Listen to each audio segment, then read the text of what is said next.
Well, hello everybody. It's certainly good to be back. Wanted to share some more of my country LPs with you and some of my collection with everyone today.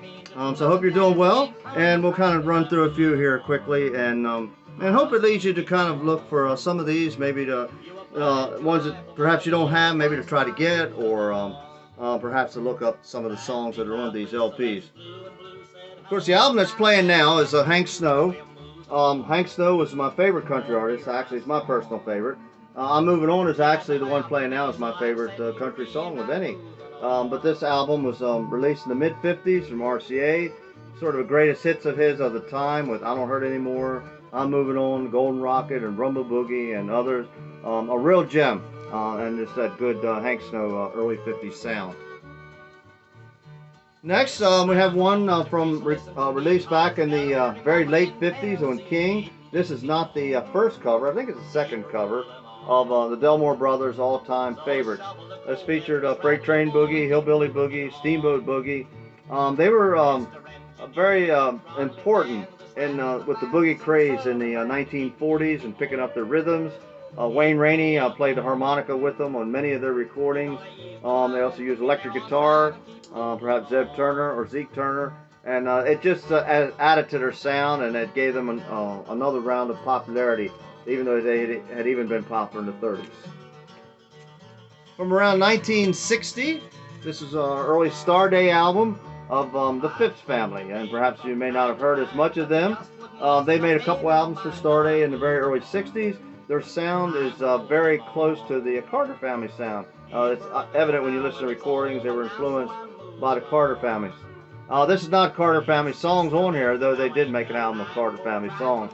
And in fact, the picture on the back is of them with Sarah and AP. When we get to the 50s, Honky Tonk Country, one of the most popular was Webb Pierce. This was the first 12-inch LP released to him on Decca. There had been a 10-inch released about a year or two earlier.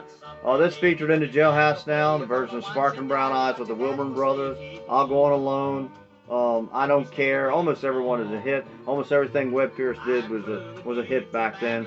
And this is the originals that's on this LP. A very tough album to get from the mid-60s. It's on the chart label of Jim Nesbitt. He had a little bit of popularity in the late 60s. Did a lot of songs with a political commentary, but he was just an excellent entertainer, and it's sad that there's just not much available of him now, even to listen to. There was a CD release a few years ago of him, but this is some fine recordings of Jim Nesbitt singing your favorite comedy songs and heart songs. Going back again to the early King label, another one that did a lot for the boogie craze and just good country music, good piano player. It was called King of the Hillbilly Piano Players, was Moon Mulligan. He had a very popular recording of Cherokee Boogie. Sweeter Than the Flowers was a big hit. New Jolie Blonde, I'll Sail My Ship Alone, they're all on here. King released actually a couple more LPs of him as well. And from the mid-60s, one of the last Stanley Brothers albums, there was another one or two after this album. On King. Plus, they also recorded one for a Baltimore DJ, Ray Davis, who recorded actually a couple for him. But this had their recordings of Stonewalls and Steel Bars, Don't Cheat in Our Hometown, which Ricky Skaggs made a popular version of later on. Their version of Can You Forgive, Pretty Little Miss in the Garden. George Shuffler was playing the guitar with them on this. This is a nice King album. Again, it's not the easiest one in the world to get, even though it's from around 64. In the 50s and 60s, RCA made a goal to release everything Jimmy Rogers recorded. They put it through about 7 LPs. This was one of them, one of the earlier ones, Jimmy the Kid. This featured, like all Jimmy Rogers albums, they're fine to listen to from start to finish. His version of Frankie and Johnny is on here, Blue Yodel number 2, Memphis Yodel, and Blue Yodel number 3, as well as many others. Now again, going back to the 50s, Honky Tonk Country, another one of the big ones was Carl Smith.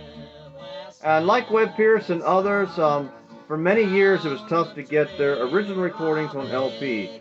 In the 60s, if you got a Carl Smith album of old songs, it was most likely redone versions. The same was true of Webb Pierce and many others. So it took budget labels sometimes to release those originals. On Columbia, it was Harmony. This is the Harmony release. and featured Me and My Broken Heart, and The Little Girl in My Hometown, Go Boy Go, Just Wait Till I Get You Alone, and a number of others. Just an excellent Carl Smith album. It's only 10 songs, but what a listen. One of my favorite Buck Owens albums, early 60s, was On the Bandstand. And his version of Sawmill, Kicking Our Hearts Around. Jay McDonald, who was playing the steel with him at the time, had a beautiful version of Release Me. One of the best versions of Orange Blossom Special. It's probably the one that Buck Owens did with Don Rich playing the fiddle. That's on here as well.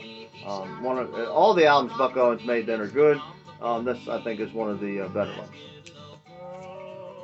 Going back to some obscure bluegrass from the 40s and early 50s was Danny and Charlie, the Bailey Brothers, and the Happy Valley Boys. They were even on the Grand Ole Opry for a bit. They had nice versions of Rattlesnake Daddy Blues, I Told the Stars, All About You, Beautiful Brown Eyes, and others. They had recorded for the Richardson label, also a couple other small labels as well. But this was a nice album that Rounder put together back in the 70s of some of their early recordings. And again, talking about obscure bluegrass. Now, this was a band that played in the mid-60s, around 63, I believe it was Chris Hillman, founded the band The Hillmen. Vern Gosdin was the lead singer, who also was popular as a solo country singer and later in the 70s and 80s. Chris Hillman's heart seemed to be with the bluegrass music at the time, and of course, around 65, he went on to found the group, the rock group, The Byrds. But this was before that, back in his bluegrass days, and this is pretty much everything they did.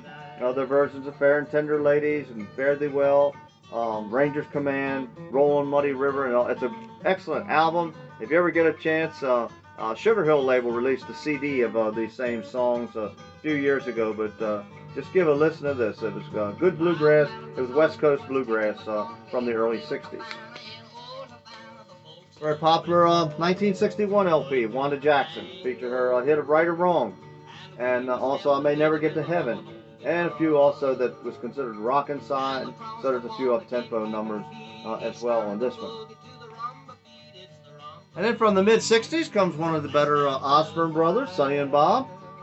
They kept pushing the envelope on modernizing bluegrass sound in the late 60s, but this is very much a traditional feel. It's very much like their album that had come out right before that of Voices in Bluegrass.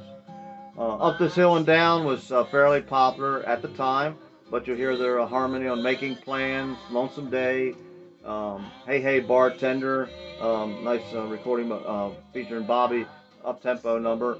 So, and it's also an instrumental of Surefire. Excellent album to give this a listen to. And finally, we're going to close with one from Hard Rock Gunner. Hard Rock Gunner was a country singer from the late 40s, recorded for Decca. He had a single on the Bama label and his original version of Birmingham Bounce, which was fairly popular in the early 50s. Red Foley even did a nice cover version of it. He also recorded a couple of singles for Sun and King. This is one he did for the Bronjo label. This is an album in the late 50s. It's a very straightforward country album. It's got even a little jazzy country sound. It's not a real hick sounding album as the picture would lead you to believe.